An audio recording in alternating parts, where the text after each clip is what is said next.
Hey YouTube, good morning. I got a little 10.8.1 update for you here. I'm not at my unprotected left location. I am actually in Orlando, and I'm down in the International Drive area, so it's something I haven't actually done a whole lot of testing on. We'll probably go back through the Orlando Airport construction area too. This is 10.8.1, still no navigation database updates. Big update on this one primarily, and for me specifically, I was sitting at 2 out of 3 strikes when at 10.6 the strike nag got me pretty hard right away, and my wife got her once. We were at 2 out of 3. That has been reset. We're now at a new limit of 5. And there's a little bit of speculation that this might be 5 and you're out of beta until it goes production. Nobody really knows, but it doesn't say anything about re-enabling at a later time. And they did bump up the number, which would imply perhaps a little bit more of a window, but maybe without any recourse. I do have it set at FSD driving of Assertive, and today I have it in standard mode, not in chill mode. For my acceleration when I'm driving. FSD, just as a reminder, does not use the acceleration or chill mode setting when it is driving. It uses whatever it needs is available. But in any case, we're going to get going here left on International Drive from a stop sign, kind of crossing a couple lanes of traffic. It's kind of a big, wide, pedestrian-esque kind of a cross-section area here. It's got a long creep it needs to do here. There is some traffic coming from the left. Sorry, I do not have my 360 camera with me on this trip. And it looks like it is clear from the left now if it wants to go, but I cannot see the right. So we need to use the median here. It's a nice wide median. Let's see how it slows down. Okay, look, that oncoming car was coming and it did slow down, but I don't think it had planned on stopping and looking. I think it was continuing until it saw something, which was fine for this speed. Here, this street's 35 miles an hour, which is an acceptable speed for that kind of a merge. It can usually see things in time. In any case, I've only driven 10.8.1 a little bit, and it feels a little bit better. I say that every time. We say that every time. You know, I did talk to a few people that had tested this, and they said there were just a few small tweaks, and then the FSD strike reset coming out. But the rollout has been a little unusual. Not everybody has it yet, and there wasn't any sort of original beta tester rollout. Apparently it did go to employees specifically, but in a public beta testing rollout, the logic is new or random. It'll be interesting to see if anyone could put together any sort of logic to how they've rolled it out to this point. There were definitely people that had it before me. I got it in the middle of the night as some of the other beta testers that I collaborate with on Twitter and Discord. And I think that it's just some sort of slow rollout. I also, to kind of make the point, I have not heard of anyone that was completely struck out that has been re-enabled in FSD beta with this version. I would think this would be the version they might get if they were being brought back into the beta, but I haven't heard of a use case of that yet. If anybody knows of a use case like that, or you are one, comment below. That'd be great for me to spread the word that they are letting people back in. In any case, just about this route a little bit, we're gonna jump up on 528, which is a toll road. I'll probably leave the camera running, but I might clip it out when I post this together, just so it's not a 25 or 30 minute video. And it's navigated on autopilot. If I do see any merges or anything like that, I'll keep them included. In general, though, I have been pretty happy with 10.8.1. I was pretty happy with 10.8, with the exception of the unprotected left performance. It wasn't quite there yet, but you know, I'm kind of beating my head against the wall with that one. It's a tough scenario that I think that the neural networks and the perception have to be improved to a level that I'm not sure personally that they can do with our current camera suite, but they keep knocking it out. You know, it's just a matter of how good you can get with creeping. Can you really find that fine line that's far enough to creep that's safe? You know, there's a lot of people argue out there that there's plenty of room with long hooded cars with human drivers that can do it safely. And I cannot counter that point other than just to say I don't know that that'll ever be approved by regulators. But I definitely think in an ADAS system with a driver in the seat, it'll work fine. It's all about removing the driver from the seat, where my argument lies that you're going to need more cameras. We'll see.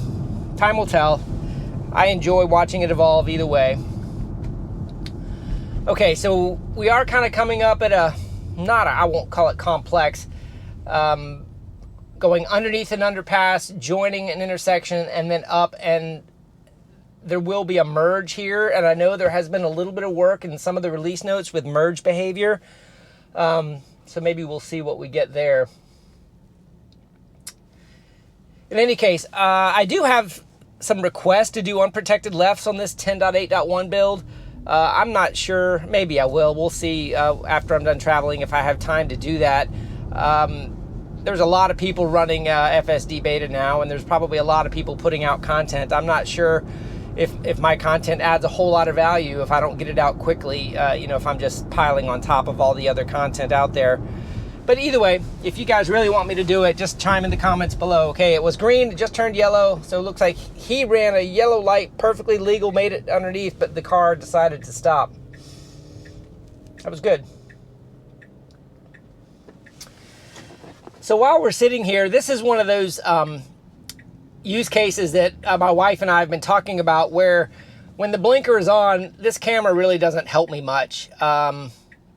It's looking behind me. My blinker's on for a forward turn. This camera in this setting really is for lane changes.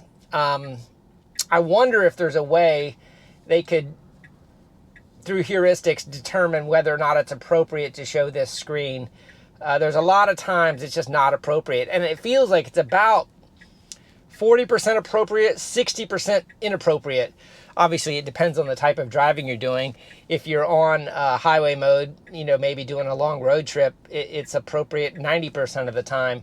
But at intersections like this, I almost, wish I had a quick setting here. Now, there is a swipe down feature, and I don't know if many of you knew that. I don't know if I can swipe back up. It doesn't look like I can.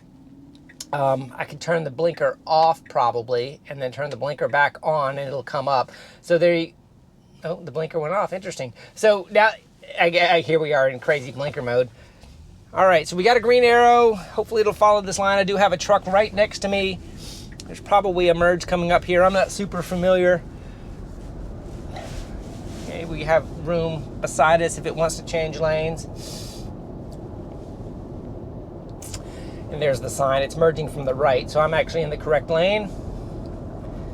And it just applied the boost there. I'm going to go ahead and slow it down to the speed limit.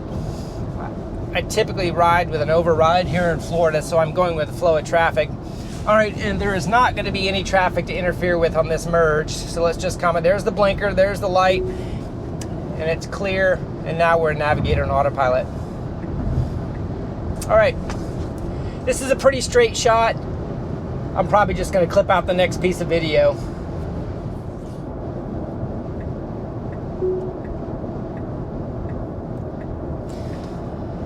Okay, we're back. It's trying to get to the right to change lanes to follow the route, and there's a car right on my tail. It's just kind of doing that lane merging to follow the route based on the planner. I don't know if you can see that car that just zorched by me. It's the whole decision to accelerate or decelerate to get into a gap, and to this point, it still only knows how to decelerate really as a solution to get into a gap. It puts its blinker on, it kind of stays adjacent to the hole, and then it slows down, which ended up in that car being right on my tail. As a human, I would have probably accelerated in front of this vehicle, but that's not what it did. Okay, so I do have a waypoint programmed in here to take me into the Orlando airport area. For those of you familiar, you might notice the signs and the roads here. There's always a lot of construction. I don't even know what we're going to see at this point, but I am going to give you a quick summary of how to use waypoints to modify your route. You have to add a waypoint, and you can see I do have one in here right now called unknown locations, because I just put a pin where I wanted it to go. But in order, now that it's taken this route, in order to not actually stop at that point, because it's more of a destination, I need to come in here and edit trip. And I'll do that here in just a second. I'll just tap on edit trip, and you can see I've got 2 destinations in there. Okay, we've switched back to full self-driving, and I'm going to go ahead and hit the X next to unlocation and hit done.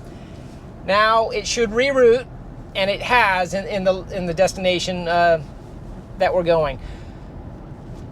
Okay, now that full self-driving's back on, you can see in this area we've got a lot of cones, but the line markings are still good and the cones are off to the side. So the cones are just really a distraction to the system. They still move a lot. They're still not very accurate. And in areas where cones define the traffic pattern, if they're not spaced really, really tight together, the car wants to try to go between them sometimes. That's my experience anyway. So in any case, now we're kind of back in the location I have filmed before. Many of you have noticed it normally had to do a 2 or 3 lane change to get into this lane. I was already in this lane with the route we took today from the hotel I was staying last night. So now we will see what kind of construction we have over here today.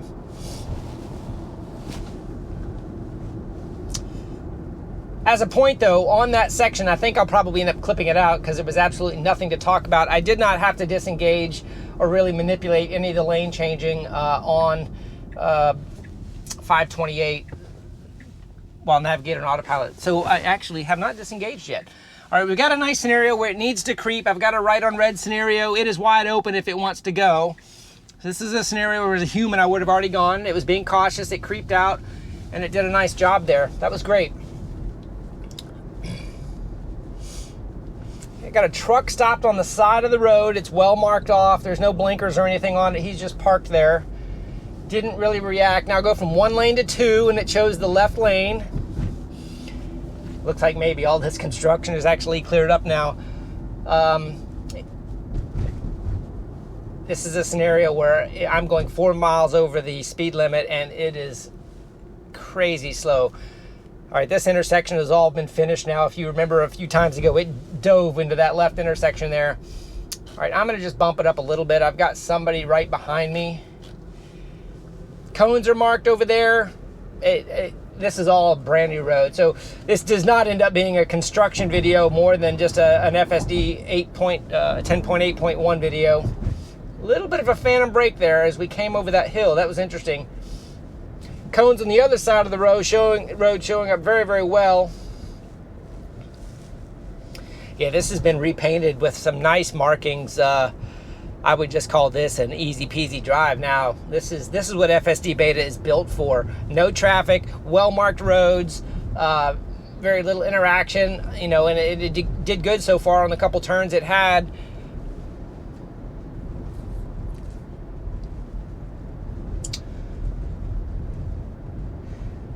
So as we come up, I've got 1 turn to go. I am going 40 on a road that is, that's interesting. He's coming up here to the left. He stopped. It didn't even phantom brake for him at all.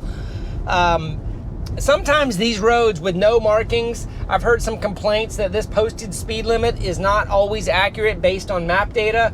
Like you see up here, it's at 35. I think it's been 35 for the last mile or so. It's been using 25. It should bump up to 35 now, and it just did. That's good. This was a great drive. You know, it was a scenario where had I called Tesla Robotaxi to get me to work today, I dropped it off at a stop sign. It wasn't obviously a parking lot. It doesn't do that yet without a single stack. And it's going to get me to the destination point through a waypoint that I had used. As long as it looks like it's got an easy peasy roller here for this unprotected left crossing traffic. There is rapidly approaching traffic, but it's off in the distance enough that it's going to go for it. Congratulations. I hate using the term zero disengagement. It feels a little overused, but it was a great drive. I didn't have to intervene. And here I am at the point I need to go a little bit further. That's all I've got today. Let me know what you guys think. I know there wasn't a whole lot of action in there as far as new things. It was just a nice, smooth, easy drive into an area I haven't shown you before. Leave your comments below. Let me know what you think. Have a great day.